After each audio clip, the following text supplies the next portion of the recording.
তামিলনাড়ুর মন্দিরগুলো কেমন দেখতে হয় সেটা আজকে চলো আমি তোমাদের দেখাবো। হ্যালো বন্ধুরা, আমি আছি এখন তামিলনাড়ুর কোয়েম্বাটোর শহরে।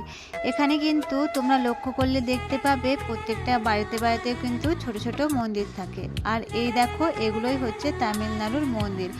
একটু লক্ষ্য করে দেখো তো তামিলনাড়ুর মন্দিরগুলো কেমন রথের মতো দেখতে, তাই না? আমাদের যখন রথ হয়, আচ্ছা মানে আমাদের রথ কেন বলছি, আমাদের তো এখন রথই হচ্ছে, তাই না? রথেরই সিজন। দেখো লক্ষ্য করে একটু ভালো করে, মন্দিরগুলো পুরো রথের মতো দেখতে, তাই না?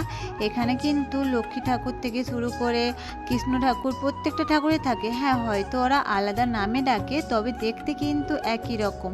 আর ঠাকুরগুলো একটু লক্ষ্য করে দেখো, খুব সুন্দর, তাই না? এখানে কিন্তু প্রত্যেকটা অলিতে গলিতে তোমরা এই মন্দিরগুলো অবশ্যই দেখতে পাবে। আর এখানে কিন্তু প্রতিদিন সকালবেলা আর সন্ধ্যেবেলা এই দুই টাইমে পুজো করা হয়। আর আমাদের পশ্চিম বাংলায় কি হয় বলো তো, বিশেষ করে দুপুরবেলা সময়টাতেই সবাই পুজো করে থাকে। আর আজকে একটু ওয়েদারটা জানো তো ঠান্ডা ঠান্ডা ছিল আর বৃষ্টি পড়ছিল, সেই জন্য রাস্তাঘাটে লোক খুব কম ছিল। না হলে কিন্তু এই রাস্তা দিয়ে ভিডিও করে আসা এতটাও সহজ ছিল না। আর আমি মেয়েকে বলছিলাম চলো তাড়াতাড়ি বাড়ি চলে যাই, না হলে বৃষ্টি চলে আসবে। আর সামনের দোকানগুলো দেখছো আজ কিন্তু সব বন্ধ আছে, কারণ এদের আজকে ছুটি ছিল।